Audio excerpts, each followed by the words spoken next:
فتح جاری ہو، سلامتی جاری ہو، یسوع کے نام میں آمین آمین۔ سر کو اٹھاتے ہیں میرے عزیزوں، خدا کی شکر گزار ہیں اس کے بڑے پیار کے لیے، اس کی بڑی محبت کے لیے جو وہ ہم سے کرتا ہے۔ میرے ساتھ کلام مقدس کھولیے، متی کی انجیل کا 23 باب اور اس کی 23 آیت پڑھوں گا، ایک ہی آیت، اور پھر اس کے بعد ہم یوحنا کی انجیل میں چلیں گے۔ جی، متی کی انجیل کا 23 باب اور اس کی 23ویں آیت میں لکھا ہے، اے ریاکار، فقیوں اور فریسیوں، تم پر افسوس کہ پودینہ اور سونف اور زیرہ پر تو دے یقین دیتے ہو، پر تم نے شریعت کی زیادہ بھاری باتوں یعنی انصاف اور رحم اور ایمان کو چھوڑ دیا ہے۔ لازم تھا کہ یہ بھی کرتے اور وہ بھی نہ چھوڑتے۔ میرے عزیزو، یہاں پر یسوع مسیح فقیوں اور فریسیوں سے بات کرتے ہوئے، اور یہی بات انہوں نے لوکا کی انجیل کے 11ویں باب میں بھی کی ہے، اگر ہم چاہیں تو وہاں سے بھی اس کو پڑھا جا سکتا ہے۔ اس کی 42ویں آیت بھی ایسے ہے، لیکن وہاں پر 3 چیزوں کی بجائے 2 چیزیں یسوع مسیح نے فوکس کیں، ایک انصاف اور دوسرا محبت۔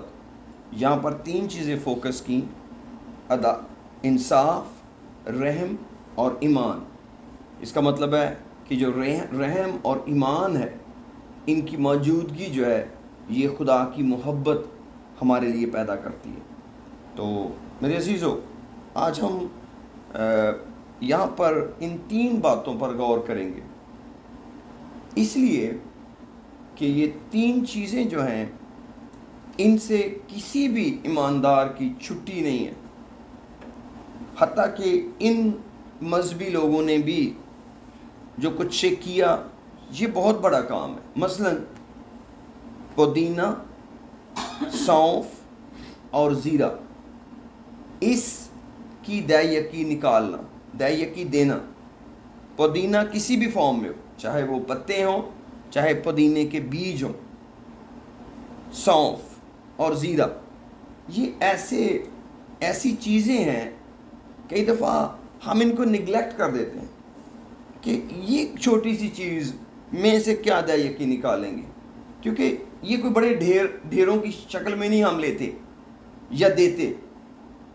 یسوع مسیح کا خاص طور پر ان کی دے یقی کی نفاست کی تعریف کرتے ہوئے یہ چیزیں مینشن کرنے کا مقصد ہی یہی تھا کہ تم اس قدر شریعت کو پابندی سے مان رہے ہو، لیکن کچھ ان سے بھی بھاری باتیں، 3 باتیں بہت بھاری ہیں، انصاف، ایمان اور رحم۔ یہ بہت بھاری باتیں ہیں جن کو تم نے چھوڑ دیا ہے۔ اب ہم ان کی بات نہیں کرتے جنہوں نے چھوڑ دیا ہے، نہ ہمارا آج کا مضمون فقی اور فریسی ہے کہ ہم ان پر سارا ٹائم لگائیں کہ انہوں نے کیوں چھوڑ دیا۔ ان کے ذریعے سے ہمیں پتہ چلا ہے کہ ان کے اندر کیا کمی تھی جس کا یسوع مسیح نے ذکر کیا۔ میرے عزیزو، جب ہم خداوند کے کلام کو پڑھتے ہیں تو ہمیں اس بات کا اندازہ ہوتا ہے کہ خدا ہم سے کیا چاہتا ہے۔ کچھ بھی کمی ہمیں ہمارے گول سے پیچھے رکھتی ہے۔ یسوع مسیح نے یہ نہیں کہا تمہیں اچھا تھا تم دے یقین نہ دیتے، یہ کام کر لیتے، یہ نہیں لکھا ہوا، بلکہ یہ لکھا ہے لازم تھا یہ بھی کرتے اور وہ بھی نہ چھوڑتے۔ جو کچھ کرنا تھا تم نے بہت اچھا کیا، لیکن جو کچھ چھوڑ دیا ہے وہ تمہارے کیے کو بھی لے ڈوبا ہے، اس نے تمہارے کیے پر بھی پانی پھیر دیا ہے۔ کتنے سارے لوگ آپ کو زندگی میں ملیں گے جن کو ابلیس اس طرح کی مشکل میں ڈالتا ہے کہ وہ ایک درمیانی راہ اختیار کریں، ایک درمیانی قسم کے ایماندار بن جائیں، ایک درمیانی زندگی گزارنا شروع کریں۔ بہت سارے کیسز میں یہ باتیں چل سکتی ہیں، لیکن جب ہم خدا کے کلام کی طرف آتے ہیں، یا ہم آسمان کی بادشاہی کی بات کرتے ہیں، یا ہم فتح کی بات کرتے ہیں، یا ہم جیتنے کی بات کرتے ہیں، تب اس کا کوئی جگہ نہیں بچتی کہ آپ چند چیزوں کو چھوڑ کر کچھ چیزوں کو کر لیں، اس کا مطلب ہے آپ کس کو خوش کرنا چاہتے ہیں؟ انہی کو جن کو فقی اور فریسی خوش کرنا چاہتے تھے۔ فقی اور فریسی کن کو خوش کرنا چاہتے تھے؟ دیکھنے والوں کو، انسانوں کو۔ وہ ساری عزت انسانوں سے چاہتے تھے، اور ان کی داعیکی اور اس حد تک کیئرفلی داعیکی دینا ان کو انسانوں کی نظر میں بہت ممتاز بناتا تھا، بہت ہی اہمیت تھی ان کی۔ جواب پہلے یسوع مسیح دے چکے ہیں، لازم تھا یہ بھی کرتے جو کر رہے ہو، اس حد تک داعیکی دیتے ہو کہ زیرہ اور سونف اور پودینہ کی بھی فکر ہے تمہارے ذہن میں۔ مجھے یاد ہے ہمارے گھر میں ایک خادم چند سال پہلے بزرگ ٹھہرا کرتے تھے، اور لوگ ان کو گفٹس دیتے تھے، سوٹ دے دیا، کوئی چیز دے دی، اور وہ ہم گھر آتے تھے، پھر وہ اس چیز کو بلاتے تھے، اور اکثر میری وائف کو بلا کر کہتے تھے بیٹے بتائیں یہ سوٹ کتنے کا ہوگا، اس کے کتنے پیسے ہونے چاہیے اس کے۔ تو وہ ایک اندازاً اماؤنٹ لیتے تھے، لیکن جو اپر اماؤنٹ ہے وہ اس کو چوز کرتے تھے، اور ہمیں معلوم تھا کہ انکل یہ کیوں کر رہے ہیں، کیونکہ ہمارا سالوں کا ان سے تجربہ تھا کہ اب یہی ہوگا کہ جو لوگوں نے ان کو نذرانے دیے ہیں، اب یہ ان کو کھول کر بیٹھیں گے اور ان کی قیمت لگوائیں گے۔ نہ صرف کہ میری وائف سے ہی، اگر اور خادم پاس ہیں یا خادم کی وائف ساتھ ہیں تو ان کو بھی کئی دفعہ کہہ دیتے تھے کہ آپ بتائیے آپ کے خیال میں یہ چیز کتنے کی ہوگی، اور پھر وہ لکھ لیتے تھے پیپر پہ، اور پھر وہ اس کی داعیکی نکالتے تھے، اور ہم نے ان کو یہ سالوں کرتے دیکھا۔ بڑی اچھی بات ہے، یہ ہے خدا کا خوف، اس کو کہتے ہیں خدا کے خوف سے کسی بات کو ماننا، خدا کا خوف ذہن اور دل میں رکھنا۔ اور یقیناً خدا نے ان کو بڑی برکت دی ہے، یقیناً خدا نے ان کو سنبھال رکھا ہے، اور آج کے دن تک خدا انہیں اپنے جلال کے لیے استعمال کر رہا ہے، خدا کا شکر کرتے ہیں۔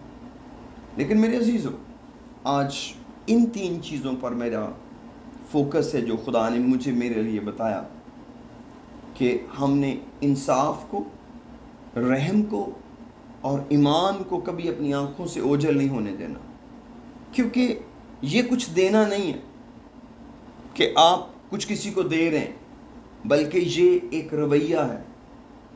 یہ لفظ انصاف میں سے پہلے بتا چکا ہوں، ذکر کر چکا ہوں، سب لوگوں کے ساتھ تو نہیں موقع ملا، کہ یہ لفظ عدالت ہے بیسکلی، یہ انصاف نہیں ہے، یہ جسٹس نہیں ہے، ورڈ انگلش میں ججمنٹ ہے، اور ججمنٹ کا مطلب ہے امتیاز رکھنا، یا ججمنٹ کا مطلب ہے کسی قانون کے مقابلے میں رویے کو چیک کرنا۔ جیسے قانون کسی کو مجرم ٹھہرا دے، قانون بتائے کہ کسی نے چوری کی ہے، اس کی سزا کیا ہے، قانون بتائے، تو جو چیز قانون کے دائرے میں آئے یا جس کے لیے شریعت موجود ہو، اس شریعت کو ذہن میں رکھنا، یہ عدالت ہے۔ اس کا مطلب ہے یسوع مسیح کیا کہہ رہے تھے کہ جو کچھ بھی تم کرتے ہو اس کے لیے کلام کو ذہن میں رکھو۔ اسی لیے پرانے عہد نامے میں جو خدا کا کلام ہے، جو شریعت ہے، اس کو خدا کی ججمنٹس لکھا گیا ہے۔ کئی ورڈ یوز ہوئے ہیں، آرڈیننسز، اسٹیچوز، کمانڈمنٹس، ججمنٹس، تو یہ خدا کی ججمنٹس ہیں، یعنی کہ خدا کا کلام ہے۔ اس کا مطلب ہے کہ جب تم نے اپنی زندگی میں فیصلہ کرنا ہے کوئی بھی، تو کلام کو سامنے رکھنا ہے، کیونکہ تمہاری جو عدالت ہے وہ کلام کے مطابق ہونی ہے۔ تمہارے رویے کو ایسے ہی نہیں جج ہونا تم غلط ہو، تم نے بہت برا کر دیا جیسے ہم کرتے ہیں۔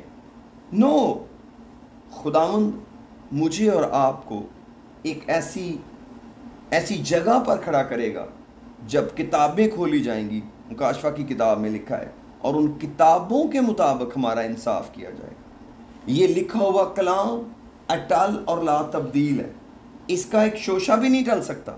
خدا ہم سے یہی ریکوائر کرتا ہے کہ جو کچھ اس نے ہمیں کرنے کو کہا ہے ہم اس کو دیانتداری سے کریں، اور اس کے فضل سے کریں، اس کی مدد سے کریں۔ جیسے میری دعا میں سم ٹائم ایسی یہ الفاظ ہوتے ہیں، خداوند مجھے فضل دے کہ میں تیرے اس حکم پر عمل کر سکوں، اینڈ سو آن۔ بہت سارے حکم ہیں جن کے بارے میں فیل کرتا ہوں کہ میں فلی طور پر وہاں نہیں پہنچا تو پھر میں خدا کا فضل مانتا ہوں۔ میرے ساتھ یوحنا کی انجیل کا 16واں باب کھولیے، یوحنا کی انجیل اور اس کا 16واں باب، اور ہم اس کے پڑھتے ہیں 7ویں آیت سے۔ جان چیپٹر 16 ورس 7، یہاں پر روح القدس کے بارے میں خداوند یسوع مسیح اپنے شاگردوں سے بات کر رہے ہیں، اور بالخصوص یہ ابواب جو ہیں وہ شاگردوں کے ساتھ کی گئی گفتگو ہے۔ لکھا ہے 7ویں آیت میں، لیکن میں تم سے سچ کہتا ہوں میرا جانا تمہارے لیے فائدہ مند ہے، کیونکہ اگر میں نہ جاؤں تو وہ مددگار تمہارے پاس نہ آئے گا، لیکن اگر جاؤں تو اسے تمہارے پاس بھیج دوں گا، اور وہ آ کر دنیا کو گناہ، راست بازی اور عدالت کے بارے میں قصوروار ٹھہرائے گا۔ روح القدس 3 چیزوں کے بارے میں قصوروار ٹھہرائے گا۔ نمبر 1 گناہ، نمبر 2 راست بازی، نمبر 3 عدالت یعنی کہ ججمنٹ۔ گناہ کے بارے میں اس لیے کہ وہ مجھ پر ایمان نہیں لاتے، یہ سبب ہے روح القدس کا گناہ کے بارے میں ہمیں قصوروار ٹھہرانا، کہ اگر ہم گناہ میں ہیں اور ہم اس گناہ پر غالب نہیں آ رہے، ہمیں اس گناہ کو چھوڑنے کا طریقہ سمجھ نہیں آ رہا، تو سب سے بنیادی ریزن روح القدس بتاتا ہے وہ یہ ہے کہ آپ یسوع مسیح پر ایمان نہیں لائے، کیونکہ جو کوئی بھی اس پر ایمان لائے گا، اگر وہ بپتسمہ لے تو وہ نجات پائے گا، گناہوں سے نجات۔ تو گناہ کا علاج موجود ہے، کیونکہ وہ مجھ پر، یسوع نے کہا مجھ پر ایمان نہیں لائے۔ پھر دوسری چیز راست بازی کے بارے میں، اس لیے کہ میں باپ کے پاس جاتا ہوں اور تم مجھے پھر نہ دیکھو گے۔ اس کے کئی مطلب ہو سکتے ہیں، لیکن جو میرے دل میں خدا نے ڈالا وہ یہ ہے کہ روح القدس راست بازی کے بارے میں ہمیں قصوروار ٹھہرائے گا کہ تمہاری راست بازی فقیوں اور فریسیوں کی راست بازی سے زیادہ نہیں ہے، کیونکہ فقی اور فریسی اپنی راست بازی آسمان پر اٹھائے جانے کے لائق نہیں بنانا چاہتے تھے، وہ صرف لوگوں کی نظر میں راست باز ٹھہرنا چاہتے تھے، لیکن یسوع مسیح کی راست بازی جس نے اسے آسمان میں داخل کیا اور اس نے اپنی راست بازی ہمیں دی ہے، تو ہمیں ایک ایسی راست بازی میں جینا ہے جو ہمیں بادلوں پر اٹھانے کے لائق ہو، کیونکہ راست باز آسمان کی بادشاہی میں داخل ہوں گے، وہاں راست بازی بسی رہے گی، وہاں کوئی گناہ اور گناہگار داخل نہیں ہو سکے گا۔ اس لیے راست بازی کے بارے میں بھی روح القدس بتاتا ہے کہ آپ کی راست بازی وہاں پر نہیں پہنچی جہاں آپ ریپچر میں یعنی کہ آسمان پر اٹھائے جانے کے لائق ہوں۔ لیکن تیسری چیز جو متی کی انجیل میں پہلی چیز ہے، اس کے بارے میں بھی لکھا ہے، 11ویں آیت میں لکھا ہے عدالت کے بارے میں۔ یہ مین آیت ہے جس پر آج ہم غور کریں گے۔ عدالت کے بارے میں اس لیے کہ دنیا کا سردار مجرم ٹھہرایا گیا ہے، کیونکہ بہت دفعہ انسان سوچتا ہے کہ خدا بڑا مہربان ہے، خدا نے کہاں اتنی دنیا کی عدالت کرنے بیٹھنا ہے، خدا کہاں اتنے لوگوں کو آگ میں ڈالے گا، خدا ایسا کر سکتا ہے؟ یقیناً خدا ایسا کر سکتا ہے، کیونکہ یہاں پر ایک ایسی ذات کا ذکر ہے جس کو پہلے سے ہی مجرم ٹھہرایا جا چکا ہے۔ خدا نے ایک کروبی کو، جو بہت خاص قسم کا فرشتہ تھا، کبھی خدا کی حضوری میں رہنے والا، ابھی میں ان حوالہ جات کو بھی پڑھنے والا ہوں، بے شک آپ نکال لیں، حزقیل میں سے بھی پڑھیں گے اور یسایہ میں سے بھی پڑھیں گے، یسایہ نبی کا صحیفہ اس کا 14واں باب بھی پڑھیں گے اور حزقیل 28 باب بھی پڑھیں گے، پہلے یسایہ نکالیں۔ تو میرے عزیزوں، اس کا مطلب ہے کہ عدالت، یسوع مسیح نے کہا کیوں اس ذہن میں رکھنا ضروری ہے، کیونکہ عدالت کا کام تو پہلے سے ہی ہو چکا ہے، پہلے سے ہی جاری ہے۔ خدا ابلیس کے لیے جو کبھی فرشتہ تھا اس کی عدالت کر کے اس کو ابلیس بنا چکا ہے، خدا پہلے ہی عدالت کر کے آدم اور حوا کو عدن سے نکال چکا ہے، خدا پہلے ہی عدالت کر کے قائن پر فتویٰ دے چکا ہے خونی ہونے کا، خدا پہلے ہی عدالت کر کے نوح اور خاندان، اس کے خاندان کے علاوہ پوری دنیا کو پانی کے ذریعے مار چکا ہے، خدا پہلے ہی عدالت کر کے سدوم اور مورا کے 5 شہروں کو غرق کر چکا ہے۔ کیسے پاسبل ہے کہ وہی خدا جو میرا خدا ہے وہ مجھے کہے تجھے عدالت کے بارے میں کوئی فکر نہیں ہونی چاہیے؟ جتنا کہ تو اچھا کر سکتا ہے تو اتنا کہ اچھا کرتا رہے، جتنا کہ تو بہتر چل سکتا ہے چلتا رہے، جتنی کہ تو کیئر کر سکتا ہے کرتا رہے۔ نو، عدالت کہتی ہے آپ کو لا کو ماننا ہے، قانون کو ماننا ہے۔ اگر آپ روڈ پر جاتے ہیں اور وہاں کی سپیڈ لیمٹ 65 مائل ہے، یہ لا ہے۔ اگر آپ اس سے اوپر جائیں گے آپ کو فائن پے کرنا پڑے گا اور آپ مجرم ہیں۔ کیوں؟ کیونکہ آپ نے اس لا کو فالو نہیں کیا۔ اسی طرح اس فرشتے کو بھی کوئی لا دیا گیا تھا کہ ایک کنگڈم ہے اور آپ نے اپنے کام پر توجہ دینی ہے، لیکن اس نے خدا کی حضوری میں رہنے والی مخلوق نے، انسانوں سے افضل بنی ہوئی چیز نے خدا کے تابع رہنا نہ سیکھا، بلکہ اس کے دل کے اندر، کلام کہتا ہے حزقیل کی کتاب میں بھی پڑھنے والے ہم، کہ اس کے دل میں بدی پائی گئی۔ اس گناہ کے بارے میں ضرور آج کچھ دیر میں بات کروں گا جو ہم سب کا بھی بنیادی مسئلہ ہے۔ عیسیٰ نبی کا صحیفہ اس کا 14واں باب،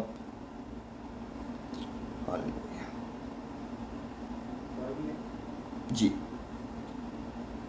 14واں باب اور اس کی 12ویں آیت میں لکھا ہے، اے صبح کے روشن ستارے، یعنی کہ لوسیفر، تو کیوں کر آسمان سے گر پڑا؟ کیوں کر گر پڑا؟ اے قوموں کو پست کرنے والے، تو کیوں کر زمین پر پٹکا گیا؟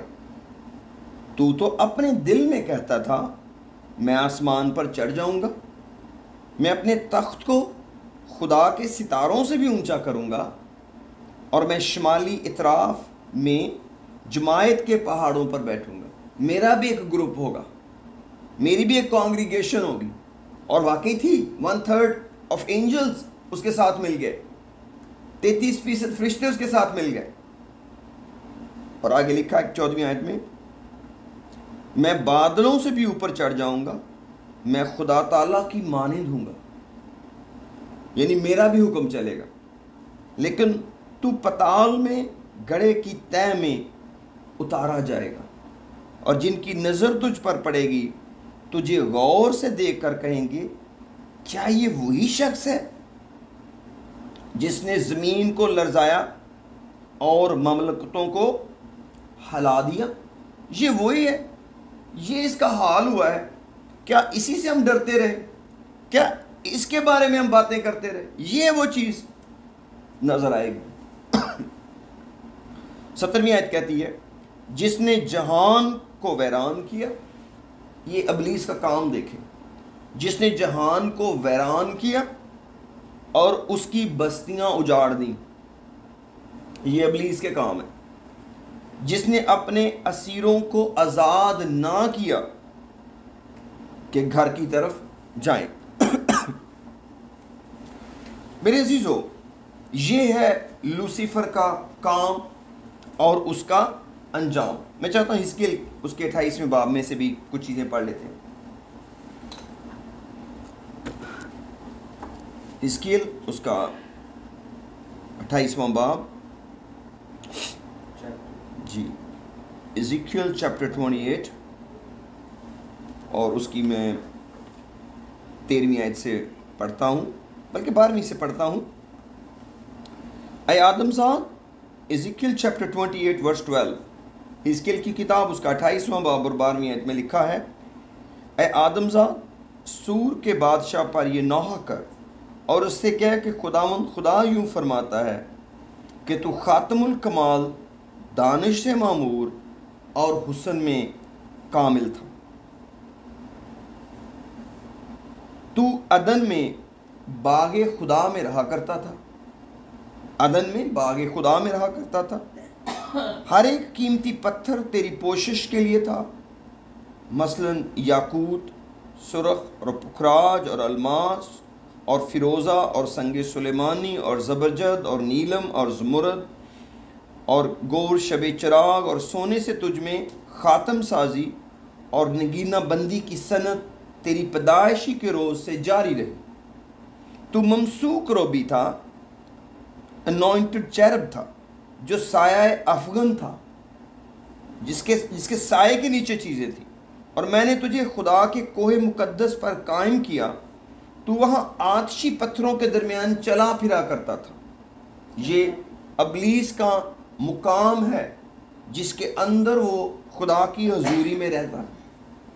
تو اپنی پیدائش کے روز سے ہی اپنی راہ و رسم میں کامل تھا، جب تک کہ تجھ میں ناراستی نہ پائی گئی، اور یہی ناراستی اس کی عدالت کا سبب بنی، اور یہی ناراستی انسانوں کی عدالت کا سبب بنے گی۔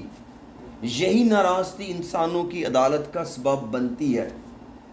یسوع مسیح کیا کہہ رہے تھے فقی فریسیوں کو؟ تم زیرہ، سونف اور پودینہ پر تو دہیکی دیتے ہو، لیکن تم اپنے اندر کی اس ناراستی پر غور نہیں کرتے جو تمہیں نافرمانی پر اکساتی ہے۔ ناراستی کی جو آؤٹ کم ہے وہ ہے اپنی مرضی کرنا، کسی کی مرضی میں نہ رہنا۔ سمپلسٹ ڈیفینیشن جو انیکویٹی کی ہے، بدی اور ناراستی کی ہے، وہ ہے کسی اور کے اختیار کو نہ ماننا، چاہے وہ نمبر 1 پہ خدا ہی کیوں نہ ہو۔ ابلیس کے اوپر صرف ایک ذات کا اختیار تھا، خدا کا، اور اس نے اپنے آپ کو ان ساری سہولتوں کے باوجود، اس ساری کاملیت کے باوجود، اس سارے سٹرکچر اور سٹیٹس کے باوجود اپنے آپ کو خدا کے تابع رکھنا نہ چاہا، اور ایک الگ پلان بنایا۔ اور آگے کیا لکھا ہے؟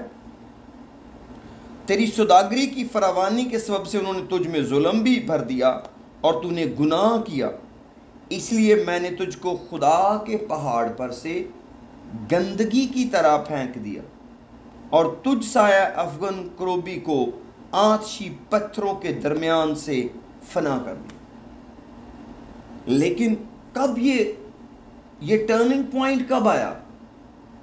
جب عدالت کا خوف یا عدالت کی عزت اس کروبی کے ذہن سے جاتی رہی کہ کوئی مجھے چیک بھی کر سکتا ہے اور میں کسی کے تابع بھی ہوں۔ اس نے خود ایک پلان کیا اپنے اندر، اپنا کام کرتے ہوئے، جیسے کئی لوگ اداروں میں کام کرتے ہیں اور ساتھ ہی اس ادارے کے خلاف پلان کر لیتے ہیں کہ ایگزیکٹلی یہی کام میں اپنا شروع کر لیتا ہوں، جو کام میں نے سیکھ لیا ہے اس امپلائر کے ساتھ کر کے اب میں اپنا شروع کر لیتا ہوں۔ دنیا داری میں ہو سکتا ہے یہ برا نہ ہو، اٹس اوکے، لیکن پھر بھی کوئی نہ کوئی کام کی لمٹس ہیں۔ لیکن میرے عزیزو، یسوع مسیح فقیوں اور فریسیوں کو اور آج مجھ سے اور آپ سے کہتے ہیں، بہت اچھا کرتے ہو کہ دہیکی دیتے وقت اتنا احتیاط ہے کہ تم زیرہ اور سونف اور پودینہ بھی ذہن میں رکھتے ہو کہ یہ ہمارے گھر آیا ہے، اور تم اس خادم کی طرح بہت اچھا کرتے ہو جو اپنے دیے ہوئے گفٹس کی بھی لسٹ نکالتا ہے اور اس کے پیسے لگا کر ان کی دہیکی ادا کرتا ہے۔ لیکن اس کا یہ مطلب ہرگز بھی نہیں ہے کہ ہم عدالت کو ذہن سے بھگا دیں، کہ عدالت بھی کوئی چیز ہے، خدا کا کلام بھی کوئی چیز ہے، خدا کی ول بھی کوئی چیز ہے، خدا کا کنٹرول بھی کوئی چیز ہے۔ آج صرف میں نے آپ سے انصاف کے بارے میں بات کی ہے، جس کا مطلب ہے عدالت۔ عدالت کا مطلب ہے کسی کانسٹیٹیوشن، کسی قانون کے دائرے میں کسی کے رویے کو چیک کیا جانا، کسی قانون کے اندر رہ کر کسی کی سزا تجویز کی جانا، اور اس کی سزا تجویز کی گئی۔ اس کو ایسے ہی نہیں پھینک دیا گیا کہ نیچے چلا جا، نو، اس کی سزا پہلے سے مرقوم ہے۔ زبور 149 میں لکھا ہے، خدا نے ہمیں یہ حق دیا ہے کہ سرداروں کو بھی، اس کو پڑھتے ہیں، زبور 149 نکالا، زبور 149،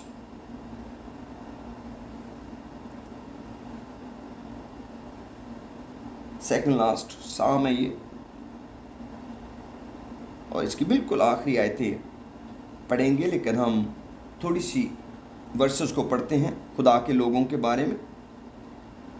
5ویں آیت سے پڑھنے لگا ہوں میں۔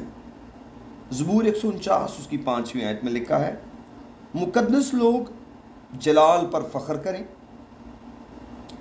وہ اپنے بستروں پر خوشی سے نغمہ سرائی کریں، پریز دی لارڈ، ضرور گائیں۔ یہ بہت خوبصورت عبادت ہے۔ ان کے منہ میں خدا کی تمجید اور ہاتھ میں دو دھاری تلوار ہو۔ بیسیکلی جب یہ دانا ہاتھ یا ہاتھ کہا گیا ہے، اس کا مطلب اختیار ہے، لیکن یہ جو دو دھاری تلوار ہے یہ خدا کا کلام ہے اور یہ ہمارے منہ میں ہے۔ جب ہم خدا کی تمجید کرتے ہیں تو اس تمجید کے دوران ہی ہم ابلیس کی تاثیروں کو باندھتے ہیں۔ اور آگے لکھا ہے، تاکہ قوموں سے انتقام لیں اور امتوں کو سزا دیں، ان کے بادشاہوں کو زنجیروں سے جکڑیں اور ان کے سرداروں کو لوہے کی بیڑیاں پہنائیں، تاکہ ان کو وہ سزا دیں جو مرقوم ہے۔ اس کا مطلب ہے کہ لاء نے صرف قانون ہی نہیں پاس کیا، لاء نے سزا بھی تجویز کی ہے۔ سزا کی جگہ جہنم ہے، ہیل ہے، دوزخ ہے اور آگ اور گندک کی جھیل ہے۔ موت اور عالم روا آگ اور گندک کی جھیل میں ڈال دیے گئے۔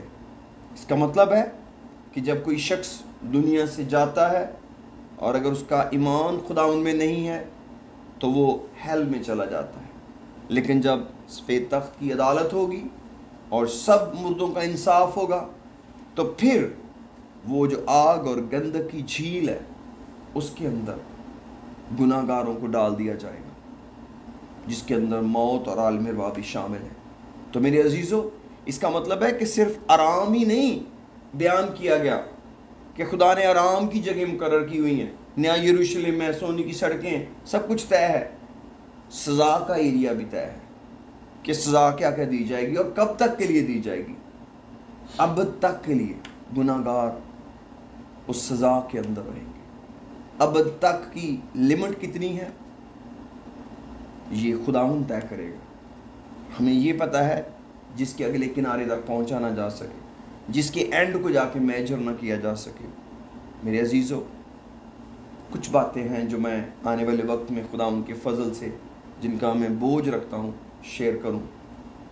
جیسے انصاف ہے ایسے ہی رحم اور ایمان ہے، اور جیسے روح القدس آیا ہے اس نے گناہ اور راست بازی اور عدالت کے بارے میں قصوروار ٹھہرایا لوگوں کو، تو وہاں پر ہم گناہ اور راست بازی پر آنے والے وقت میں بات کریں گے، اسی طرح رحم اور ایمان پر بات کریں گے۔ آئیے اپنے سروں کو جھکاتے ہیں اور خداوند کے سامنے اپنے آپ کو بڑی تابعداری اور فرمانبرداری کے لیے پیش کرتے ہیں، اور ہم خداوند کے رحم کے نیچے ہیں۔ خداوند نے آج اپنے کلام کے ذریعے ہم سے بات کی ہے۔ لازم تھا یہ بھی کرتے مگر وہ بھی نہ چھوڑتے جو تم نے شریعت کی بھاری باتوں کو چھوڑ دیا۔ اگر ہم ہوتے تو کیا یسوع مسیح یہ بھاری باتیں ہمارے ذمہ نہ لگاتے؟ عدالت، رحم اور ایمان ہم سے نہ توقع کرتے کہ تمہارے ذہن اور دل میں رحم ہونا چاہیے، تمہارے پاس ایمان ہونا چاہیے خوف اور شک کی جگہ پر، اور عدالت تمہارے ذہن میں ہونی چاہیے کہ جو کچھ ہم کر رہے ہیں، جو کچھ اچھا یا برا کر رہے ہیں، اس کو خدا حساب میں لائے گا، اس کو خدا حساب میں لائے گا۔ اور دوسرا کرنتھیوں اور اس کے 5ویں باب میں ایگزیکٹلی یہی لکھا ہے، جو کچھ بھی ہم کرتے ہیں خدا اس کو حساب میں لائے گا، اچھا ہو یا برا، ہم اپنی نیکی اور بدی کا بدلہ پائیں گے۔ لیکن کیا شریعت کی یہ کتاب ہمارے دل میں ہے؟ کیا اس کے قوانین دل میں ہیں جن کو فالو کریں؟ کیا ہم نے طے کیا ہے کہ خدا کے کلام کے مطابق اپنی زندگی کو گزاریں، یا ہم نے ابلیس کی آواز پر آمین کہا ہے کہ تو جتنا کر سکتا ہے اتنا کر؟ کبھی بھی کلام کہتا ہے دوڑ میں دوڑنے والے دوڑتے تو سبھی ہیں مگر انعام ایک لے جاتا ہے۔ میرے عزیزوں، ہم کو بھی اپنی دوڑ کو یوں دوڑنا ہے کہ ہم جیت جائیں۔ اگر ہم نے جیتنے کے لیے نہیں دوڑنا تو اس دوڑنے کا مقصد ہے کیا؟ فقی اور فریسی دوڑ تو رہے تھے مگر شاید جیتنے کے لیے